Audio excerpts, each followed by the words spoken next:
I would talk about history and heritage, possibly more correctly, history as heritage, since it is a series in heritage. Let me begin briefly with a little statement on why we study history. I'm sure all of you, like me, when we were at school, were rather bored by the subject because it was dates and events and more dates and events, and so it went on. And there was a lot of memorization involved. That has changed. That has changed drastically. We still talk about dates and events, but we talk about much more than that. And this is really, in a sense, why I would like to talk about history as heritage. Since the present grows out of the past, if we know the past better, we understand the present better. And in a sense, one is really talking about the biography of a society or a community or a culture when we're talking about its history. We're trying to understand how it originated, how it evolved, how it got to where we are at the present, the products of history. The study of the past, therefore, has changed enormously in the last 30 years. When nationalists talked about heritage, they also talked about important texts, the objects that came out of excavations and monuments. And this has something to do with the way in which a nation emerges. And remember, of course, that nations, nationhood, nationalism, as we understand it, is a recent phenomena. It is recent by my standards because I talk about things going back to 1000 BC at least. But by any standards, nations in Europe date to about 3 centuries, and the idea of an Indian nation as such, in terms of a modern nation, really only goes back to a couple of centuries in India. Now, a nation or a sense of nationhood emerges from various things. Preeminently, a shared language. The language does not have to be a language that belongs to the society that it comes from, although it's a great help if it is that. It can be another language, as was the case in India, where the proceedings of nationalism were often carried out in English, though of course there was a fair amount also done in the regional languages. But you need, for the building of a nation, a language that communicates across the board. You need a shared history, which is why the writing of history became very important in terms of the writing of an Indian history, a history of India, because India was the nation, was the entity as a nation that was being projected. And you need shared patterns of living. That is, people who live in relatively similar ways in a variety of situations that have to do with environment, technology, economy, social organization, and belief systems and rituals. There is, therefore, a search for a commonness which makes towards the nationhood. Now, this search for commonness in nationhood goes completely contrary to the kinds of ideologies that are projected by extreme religious right-wing groups. Groups like the Mahasabha on the side of Hindu thinking and the Muslim League as it existed in the 1920s onwards on the side of Islamic thinking. They go contrary to these groups because such groups are concerned with excluding people. Some are primary citizens, others are just extras that are hanging around and have somehow to be brought into, somehow one has to come to terms with them. True nationalism is nationalism that includes, and includes on the basis of a commonness of a pattern of living and a pattern of sharing. The events that we consider are not isolated events of the activities of royalty. We consider events that are concerned with large numbers of people, be they communities, be they castes, be they religious groups. But that is really the unit of society that we are now concerned with. Clearly, chronology and sequence is important, what came before and what came after. But what is very important, which wasn't stressed all that much in earlier times, is the connection between one event and another. Is there a causal connection?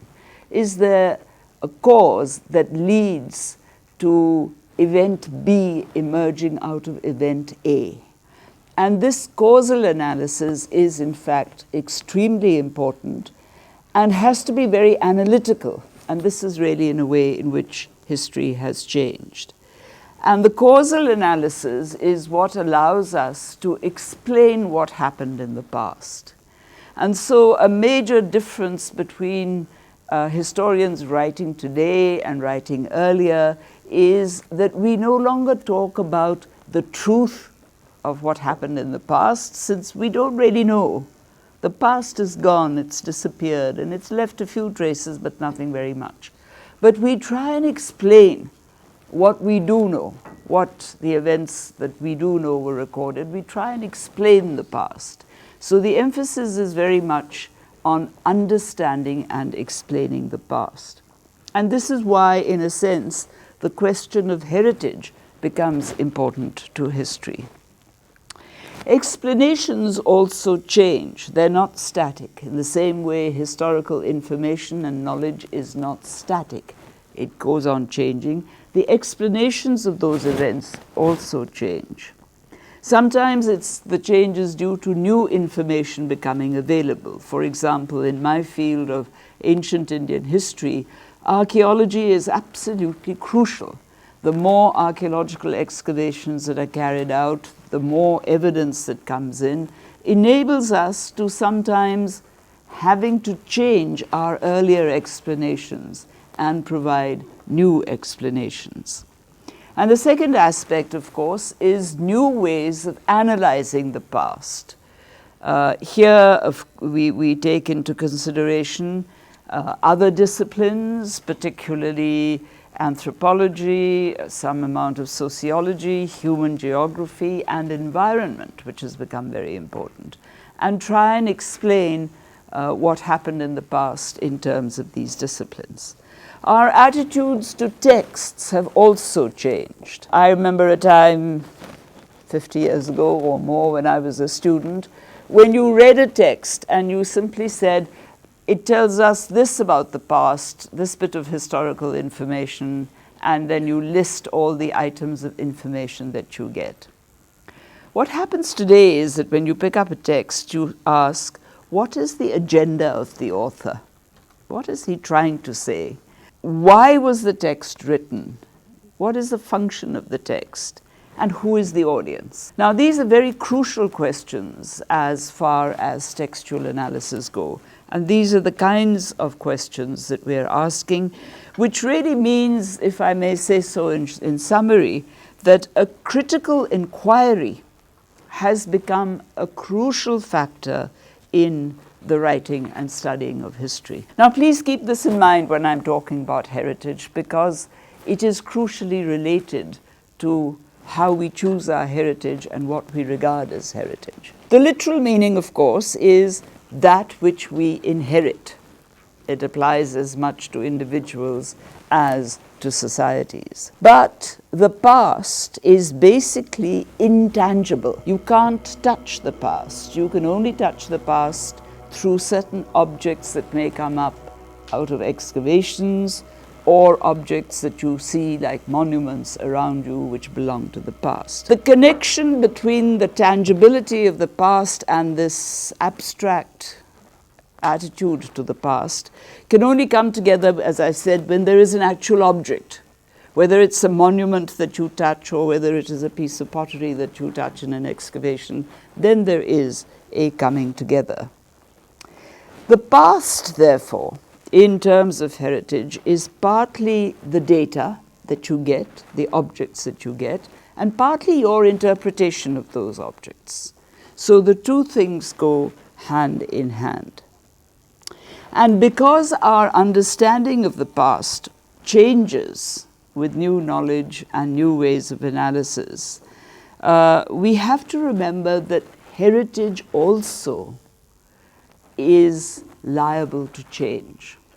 What we construct as heritage, and since a lot of the past is what we are constructing, the notion that we have of what is heritage will also undergo change depending on the kinds of needs that we today have from understanding our heritage. At the popular level, our definition of heritage today is whatever we think might be important from the past. Now, there are in fact two streams to this which we need to be aware of. One is to try and discover what early Indians thought about their past. And this is a question which very few people ask, even historians.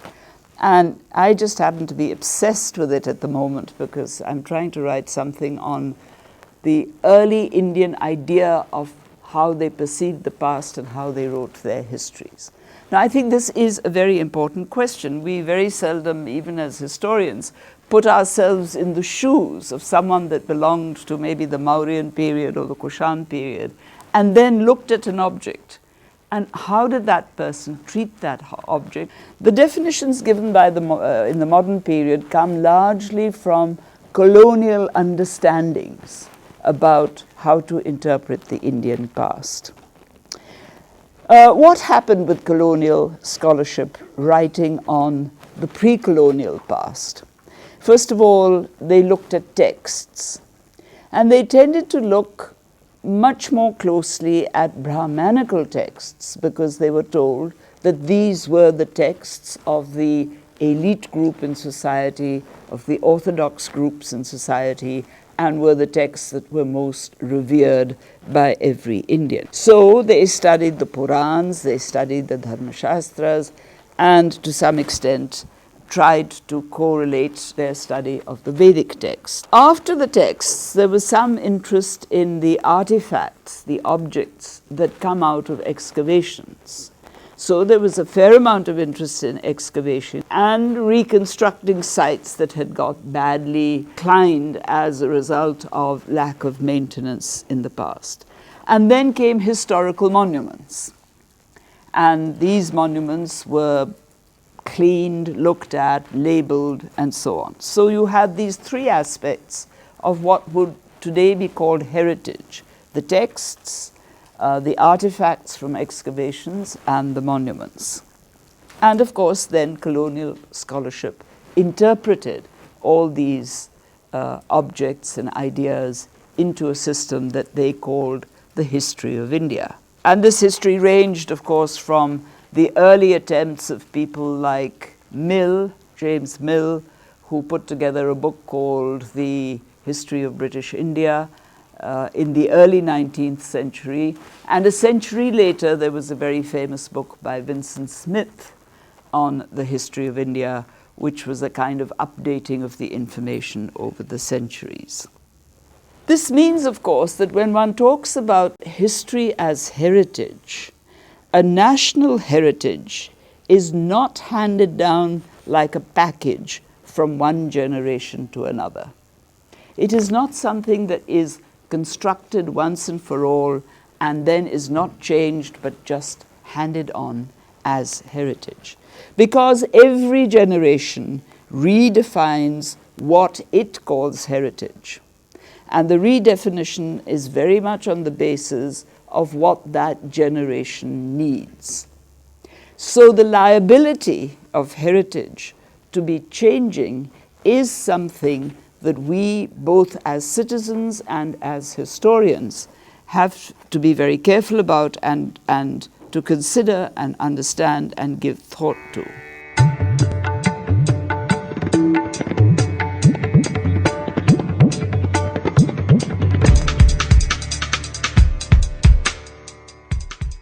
The search for commonness may not at the moment be the most important, and it may be more important now to think in ways of representing and accommodating those that are the inheritors of history, but that have up till now been excluded. Because the histories that were written under the aegis of colonial interpretations and then later on of nationalist interpretations was history that tended to somehow set aside, ignore the histories of many communities that we are now giving attention to because we recognize them as part of being Indian citizens and being part of the Indian national heritage. There is also the question of who determines what the heritage is. Generally, it conforms to the perspective and needs, as I said, of the elite and those in authority. Marginal people get their cultures somehow left out of this construction.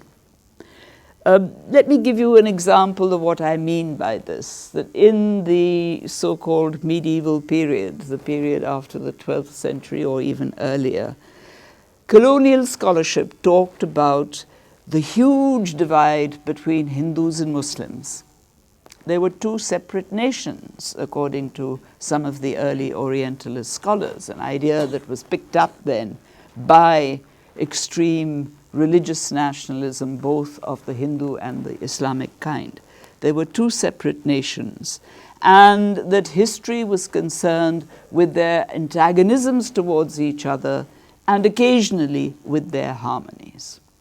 Now, this is a picture that is being presented on the basis of texts written by elite groups, usually court chroniclers. And court chroniclers are famous for fudging the data. They have to fudge it because they are in fact playing in part a political game. If you're chronicling those who are in power, you are playing that kind of game. And when you look at the rest of society, from the 12th century to, let's say, the 18th century, the ordinary people, the artisans, the peasants, the small-scale landowners, the traders, you find that this argument about who is Hindu and who is Muslim is a rather irrelevant argument.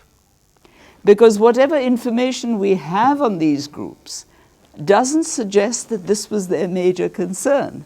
Their major concerns were lots of other things that had to do with patterns of living rather than systems of belief that they held very strongly. So it's always important to ask this question, that if we're constructing a heritage, who is doing the constructing and for what purpose? These, I think, are fundamental. Whose heritage are we actually discussing? Elite groups have power, they have authority, they dominate, and therefore there's a tendency to follow what they say. Again, it is elite groups that are literate in old societies. Ordinary people are not so literate. Ordinary people tend to express themselves in an oral tradition. And for us at this point in the 21st century AD to go back and try and reconstruct the oral tradition of, let's say, 500 BC is virtually impossible.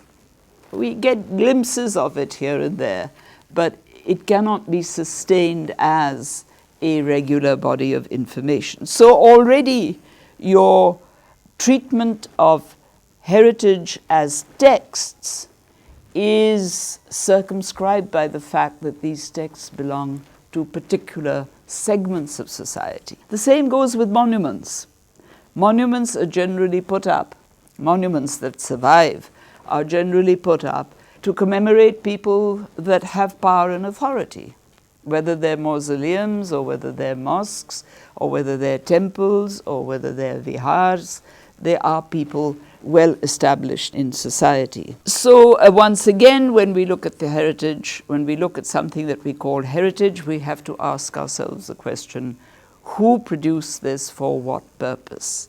and who was left out of that purpose, which is equally important. The only bit of evidence that we have that tells us quite directly how the ordinary non-literate person lived is, of course, excavation. It is through the excavation of settlements and towns that we get some inkling about how the non-elite groups lived. And therefore, excavation is very important, and the reading of excavation reports is even more important. And the other possibility of trying to reconstruct what our heritage might have been, how people lived, is what is called, by one historian at least, living prehistory. That is, we still have societies in the Indian subcontinent that are living in a pattern of life which is very different and which seems to hark back to the earlier patterns that once existed. The colonial view looked at Indian heritage in terms of religious affiliation of societies. In the main, they saw Hindus and Muslims as the basic social units, and that too as antagonistic units. They had their own reasons for maintaining this position, which had to do with colonial policy.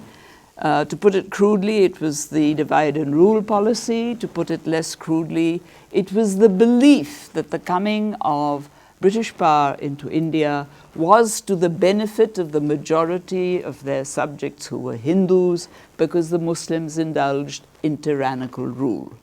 This is very clearly expressed in one of their famous compilations called The History of India as Told by Its Own Historians. If you read the introduction, it says so quite clearly that we have to more or less underline the tyranny of Muslim rule in order to make the Hindus grateful to the British for coming to rule over them. Religious communities existed, one doesn't deny that. And they existed in pre-modern times as well, and they existed in pre-Islamic times as well. The question we have to ask is, was there always a religious divide which determined all acts of history? What happened, for example, in the Maurya period, or the Gupta period, or the period of the Cholas? All periods of extreme historical importance. They look at heritage. Did they think about something called heritage that defined their identity? Or did they just concern themselves with their current pattern of living and try and understand that? I think it's important that we understand that heritage, once we construct and recognize heritage, then we are also talking about how we see our identity hinging on that heritage. It is very important to try and give a kind of foundation to the notion of identity by talking about heritage. I would like to argue that Indians in the past thought differently about their heritage than we do. And I shall try and illustrate this by references to a text and to a monument. My text is that, for example, one of the most interesting aspects of dealing with texts from the past comes from the treatment and the dealing and the different versions of what is called the Ram Katha, the story of Ram, which everybody is familiar with, the various versions of this story. In the early centuries AD, and I'm talking about the 1st, 2nd, 3rd centuries AD, almost 2,000 years ago, there were 3 major versions that people talked about. One was the Buddhist version, the famous Dasaratha Jataka, which created political pandemonium a few years ago in Parliament, as you know. Then there is the Valmiki version. And then there is a Jain version called the Paumacharyam, which was written about the 3rd century AD by a Jain called Vimala Suri. In that period, these were the versions of the Ram Katha that people talked about, referred to, spoke of as part of their cultural heritage. In the post-Gupta period, the Buddhist and the Jain versions tended to be somewhat subordinated, except amongst Buddhists and Jains, but generally they were not discussed very much. But other versions appeared. And one of the most interesting, I think, is what has been called the writing of the Chaya Sita. Obviously, people were upset by the fact that Sita was being constantly put through Agni Parikshas, fire ordeals. And so the story was invented in some versions of the Ram Katha in the post-Gupta period, that it wasn't actually Sita that was put through the fire ordeal, but a make-believe Sita, a Chaya Sita, was conjured up, and she went through the ordeal, whereas the real Sita actually didn't have to do this. Now, I think this is really culturally a very interesting aspect. And this is in part also tied into the fact that a little later, in the regional languages, you begin to get their own versions of the Ram Katha, whether it is Kamban in Tamil or whether it is Tulsidas in Hindi. These are versions in regional languages that partially follow the Valmiki version and partially introduce what they think are more relevant to their own needs and examples. What was important about this, the way the heritage was treated, was that every group reformulated the story to make it relevant to its needs. And this is what heritage is all about, that you reformulate what you regard cultural heritage as in order to make it permanent to your needs.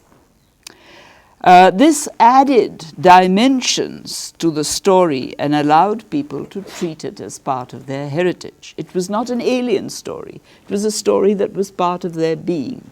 And they brought in local geography and they brought in local characters and so on. And the difference today is that the same story, we today have narrowed down the choice and are talking only of the one version, the Valmiki version.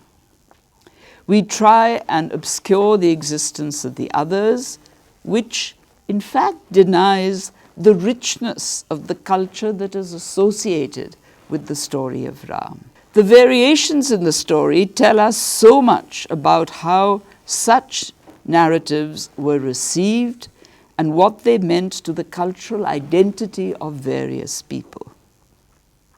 It was not the particular text that was regarded as heritage, although it was regarded as heritage by some people, but it was the story that was regarded as heritage. The Ashoka Pillar, currently located in the fort at Allahabad. It was a pillar on which the Mauryan Emperor Ashoka inscribed his pillar edicts. The pillar becomes heritage. Why? Because the Gupta king Samudragupta writes or has written his major prashasti, his eulogy, what has come to be called the prashasti of Samudragupta, on the same pillar. Somebody settles down and engraves the story of Samudragupta, his conquests over various kinds of people, his achievements, his greatness as a ruler. All of them are available on this pillar. And it's quite interesting that the Samudragupta inscription is in a eulogy of conquest and victory and the destruction of people, which is totally contrary to the Ashokan edict on the same pillar, which talks about how he hopes that his successors will not indulge in violence and conquest. It's an interesting thing, but it's on the same pillar. And the third major inscription is an inscription that was put up by Jahangir, who also got someone to inscribe on the pillar his ancestry. So you have this one pillar with three different periods of time, the 3rd century BC, the 4th century AD, and the medieval period, in three different scripts. Brahmi used by Ashok, Prakrit and Brahmi, Sanskrit used by Samudragupta, and Persian used by Jahangir. Now, I think this is really a symbol of the kind of culture that we have had over the centuries. To go back to the pillars, one of the most interesting things is that various sultans of Delhi were obviously very interested in the pillars as heritage. And so you have one of them putting up the iron pillar at the Qutb, which most of you have seen, 6th century AD. And then in the reign of Firoz Shah Tughlaq, he took Ashokan pillars and put them up in other places and inscribed his own inscriptions on them.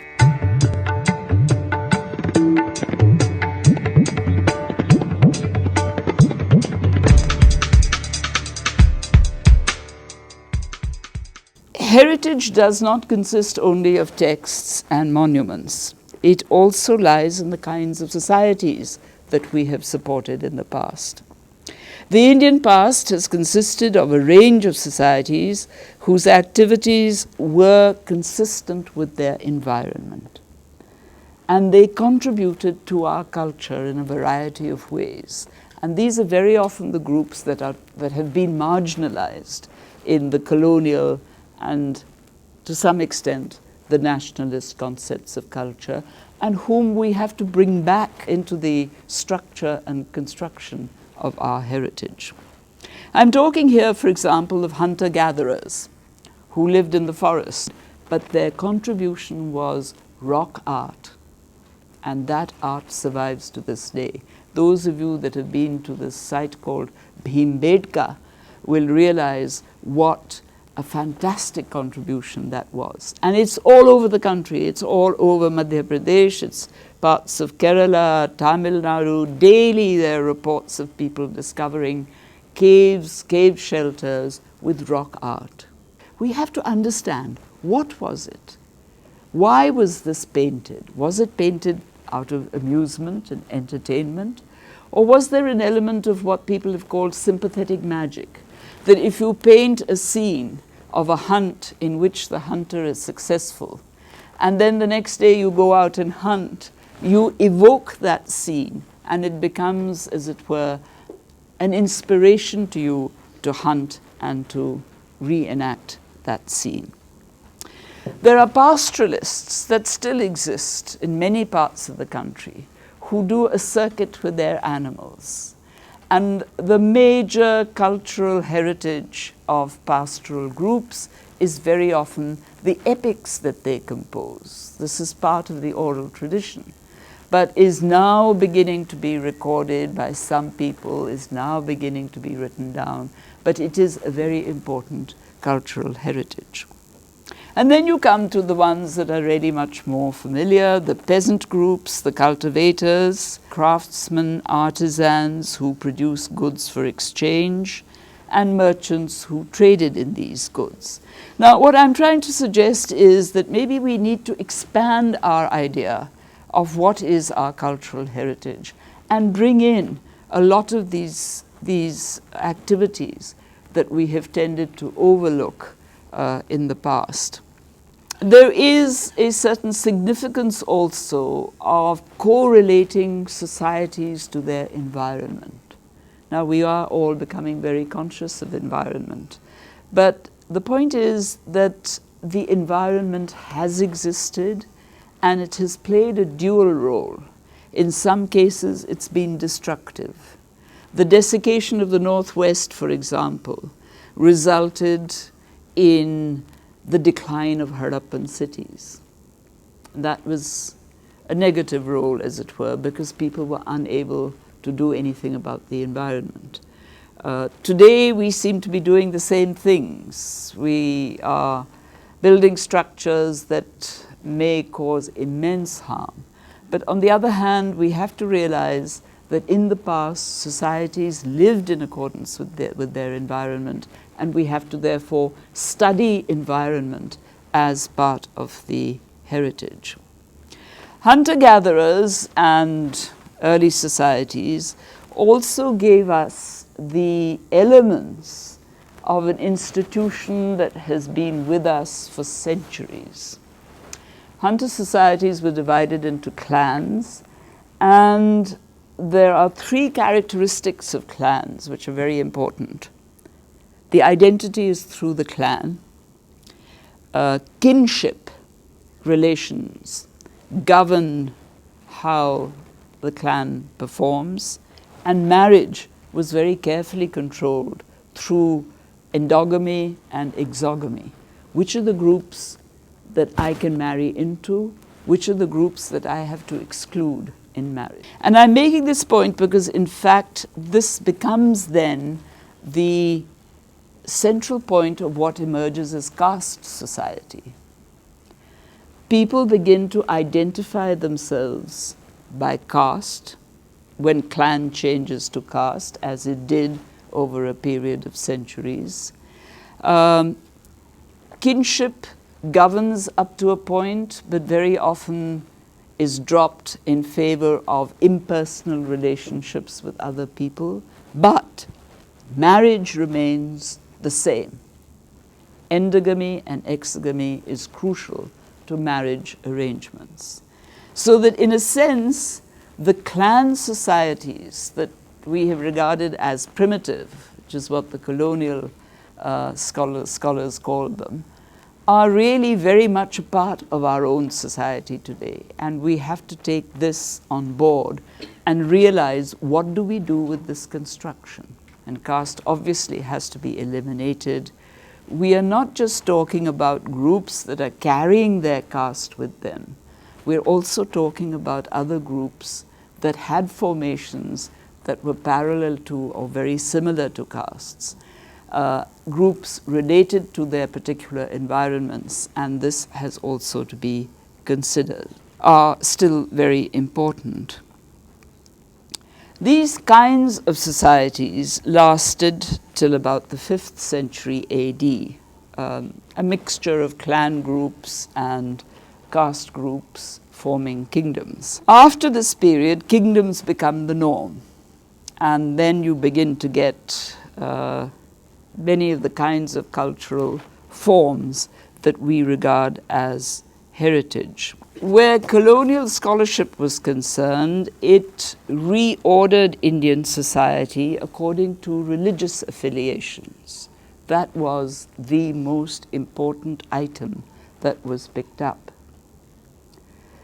History and culture were defined in religious terms, and Indian civilization. I'd like to say something now about this concept of civilization, a term that we use very widely, and a term that we use as a kind of cover-all term. When one can't think of anything better, one says the civilization. The concept of civilization goes back to the 18th century in Europe, and it referred to societies that had a high level of literature, art, philosophy, and that supported what came to be called humanistic values.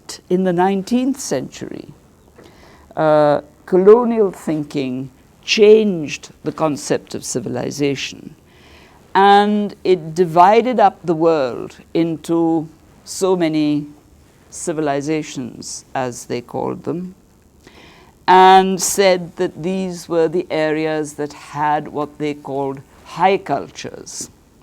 Greece, Rome, Europe, China, India, and with a certain degree of push, the Middle East with its Arabic civilization.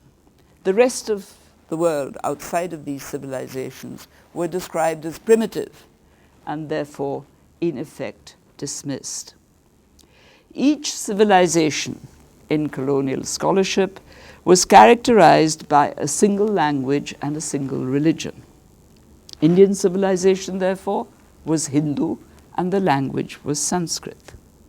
Therefore, the heritage was seen largely as Hindu, with a subsidiary heritage of what was called Muslim. But these were the two categories that prevailed, and this was the division. This was in many ways a travesty of Indian history, since the essence of civilization is that civilizations are porous. Things come through. They are not very sharply formulated. They're not dense. They're open. And because they are porous, they admit of many ideas, practices, languages, which come into contact for a variety of reasons. The Harappans went north to collect what was this very precious stone called lapis lazuli, a lovely blue-colored stone, which the Mesopotamians favored and were willing to pay a good price for. And they traveled down to Oman, where there were copper mines, and the Mesopotamians were also anxious to obtain copper. So the Harappans, extending over this huge area, took these items up the Gulf to Mesopotamia. So what you have is a large range of exploration and exchange. Possibly also the use of more than one language, because in this large area there were different languages that prevailed. Some people say that there was the Indo-European, there was the Dravidian, and then there were the Semitic languages, Sumerian, Akkadian, and so on. So one is talking about multiple items and multiple languages. Let's move on in time. The Mauryan Emperor Ashoka refers to his close contacts with the Hellenistic kings of Western Asia. The Seleucids, Antigonus, Epirus, Corinth, Egypt, these were all Hellenistic kingdoms with which the Mauryas had very close contacts. And there was a lot of coming and going, a lot of cultural exchange, both of language as well as of goods. Afghanistan at this time, for example, has Ashokan edicts in Prakrit, in Aramaic, and in Greek. So one assumes that there was a multilingualism that existed on the borders between the northwest of India and Afghanistan. Subsequent to the Mauryas, various people, clans, ruling families, and migrants came and settled in northern India from West Asia and Central Asia. You had the Indo-Greeks, the Shakas, the Kushans. The Kushans, who were absolutely magnificent, had a Central Asian empire, and their empire extended all the way into northern India, into the central plains of the Ganga Valley. What is interesting about this is that you had Indian traders that went to all these areas, especially Central Asia, and Buddhist missionaries that went along with the traders.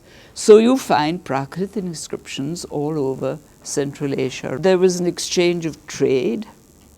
There was an exchange of religion. Buddhism adopted some of the deities and figures from Central Asia. Central Asia, the oasis towns today, are full of Buddhist monasteries and stupas.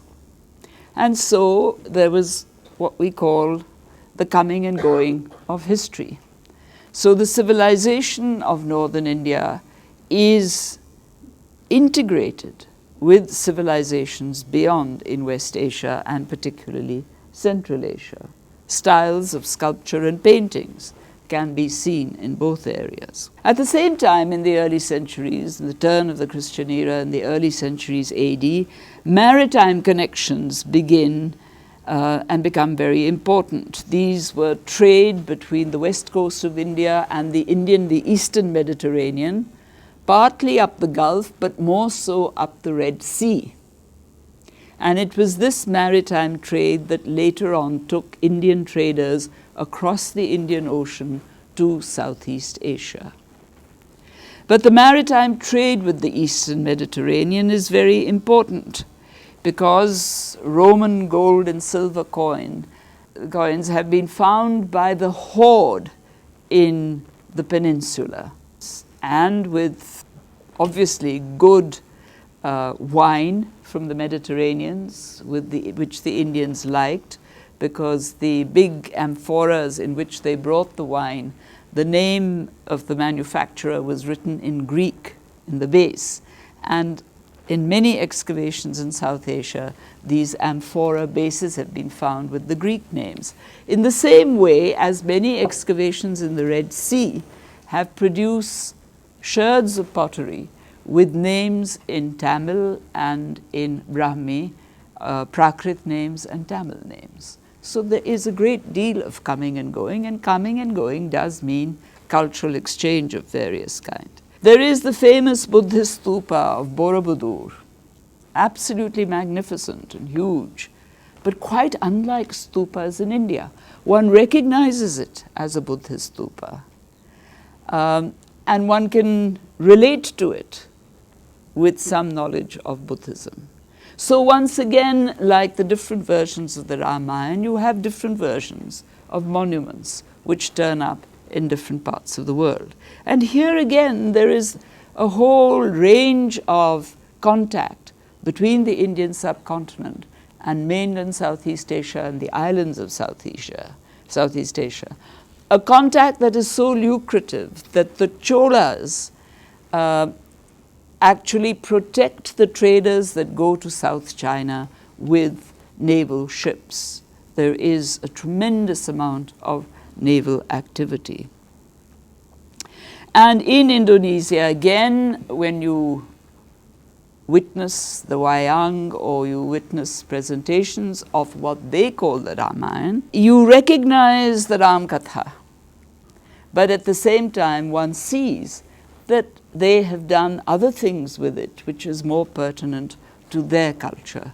And this is the important thing. And a friend of mine once said to me that when she went to Indonesia and went to one of these wayang sessions where they were presenting episodes from the Ramayana, which went on right through the night, as it often does in the villages, the performers came up to her later on, since she was Indian, and said to her, "Do you also have the Ramayana in India?"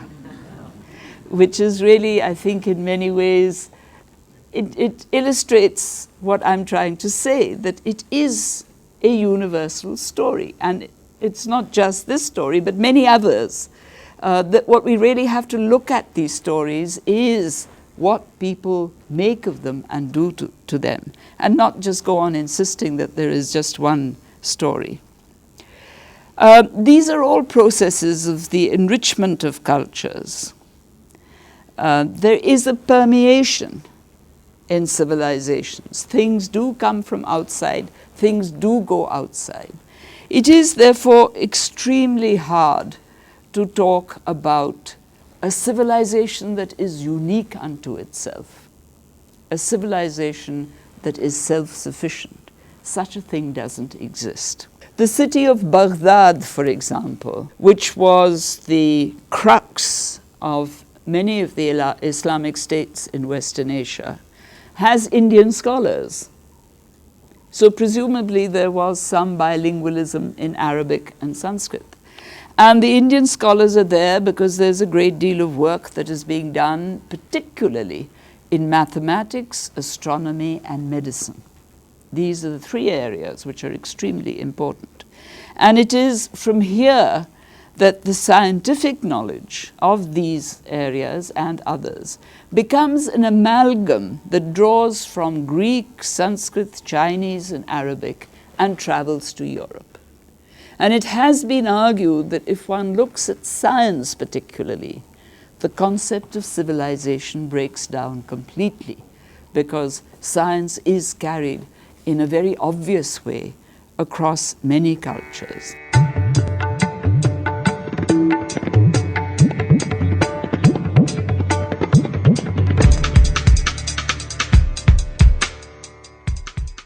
And much of this, of course, is dependent on trade as well, for which we haven't given all that much evidence. Arab traders from the 8th century onwards trade with India. Some come and conquer Sindh because Sindh was an important part of trade. Others settle down quite peacefully, marry into the local communities all the way down the west coast, from the Bohras to the Khojas to the Navayats to the Mapilas, and trade. And it is also on record in inscriptions that the Rashtrakuta kingdom, which extended to the west coast, had employed Arabs in very senior administrative positions. If you go to Kutch and look at the mosques in Kutch, which were the early mosques from the 8th, 9th century onwards, they are absolutely marvelous examples of integration, because the craftsmen that were used were all local Indian craftsmen. So a lot of temple architecture enters the decoration of the mosque. And by the 12th century, the trading circuit that existed in Eurasia runs from Tunis in North Africa via Fustat, which was near Cairo, Aden, via places like Sopara and Muziris later on, Colombo, across to Canton in South China. It is a huge trading circuit, and it is a trading circuit that is manned by Jewish, Arab, Indian, Chinese merchants. And they've all got bases in all these places. The amount of Chinese porcelain that has been found in South India is really quite amazing. And we know that ships came and berthed there. The British have left their imprint, as we know, and if we are honest to ourselves, we can't just throw it out, because in a sense we are continuing that imprint.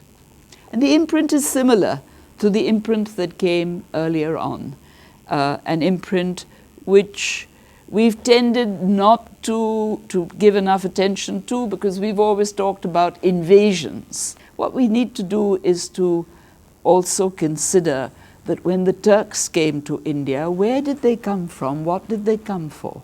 When the Afghans came, it's the same story. When the Mughals came, it's the same story.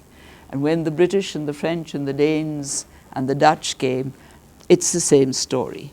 They bring a new language. The British brought English, which has been so successfully appropriated by us that we are returning it to them in the form of Indian English that wins us many literary prizes. They brought in a new architecture. And it was not always the most aesthetic. Some of it is pretty ugly. But we have to understand it, both its beauty and its ugliness, because the Indian middle class today is busy building its homes in this mixed architectural style. And above all, they also brought to us European ways of thinking, which were not necessarily superior, but when Indian society moved towards nationalism, this way of thinking, the nationalist ways of thinking and the post-nationalistic ways of thinking in Europe, became very important to us. Finally, the monuments. Initially, the monuments are the monuments of the Buddhists, the Jains, the Ajivakas, but primarily the Buddhists and Jains. And they move from simple structures to complicated structure. The earliest were monasteries, vihars and halls of worship, chaityas cut out in the rock of a hillside, as at Ajanta in Ellora. And then there were the large-scale stupas that developed as sacred mounds, and they were added to as at Sanchi and Amravati. A few were built by royal patronage, but many more, and this is an important aspect of Buddhist monuments, many more were built by community patronage. You have a plethora of votive inscriptions at places like Baharut and Sanchi and Amravati, or the newly discovered Kanaganhali and so on. And these votive inscriptions come from small-scale landowners, cultivators, artisans, merchants, and a large number of women donors, both lay women and nuns. This is seldom mentioned. People will all talk about the greatness of Sanchi, but nobody mentions that a large number of those votive inscriptions are from women. It's at this point that one must remember also earlier that temples have a religious function. Buddhist monasteries, stupas also. All these religious monuments, later on mosques and khanqahs as well, they all have a religious function, but they are also statements of power, of authority, and of belief. But let's not forget that they are statements of power and authority, because without that, they wouldn't have been built on the scale on which they were built. It is important to try and find out in each case who built the monument, where did the finances come from, who actually did the construction, and what was the function and use of the monument. The more spectacular of these monuments have survived and need to be preserved. This is an activity which unfortunately very few Indians indulge in. I believe the Archaeological Survey admitted that something like 37 historical monuments had simply disappeared from the Union Territory of Delhi. They've either been bulldozed or built over. This is partly because very little is known about them and very little is told to the public. We should therefore, I think, pause and consider the channels through which new cultures and idioms have both entered the Indian subcontinent and gone out from the Indian subcontinent. I think this kind of cross-connection is something very important, because remember, civilization has no boundaries. That's the other thing, that the old 19th century idea of a clearly demarcated boundary and a single language and a single religion, this is absolutely not correct. It doesn't hold anymore. Civilizations have no boundaries. They have multiple languages, inevitably, and they have multiple religions as well. And when we look at these objects or we read the texts, we should keep in mind the many cultures from which they have evolved and to be aware of the complexity of the subject. The past is not a country out there which leads its own life. The past is within us. It is what makes us, and therefore the treatment of the past and the present in conformity with each other is extremely important. It's also very important in our own little world that encircles us wherever we live and in which we play out our lives. And for all these objects, ideas, institutions which make us what we are, there is a history, and that history, I would argue, is our heritage. Thank you.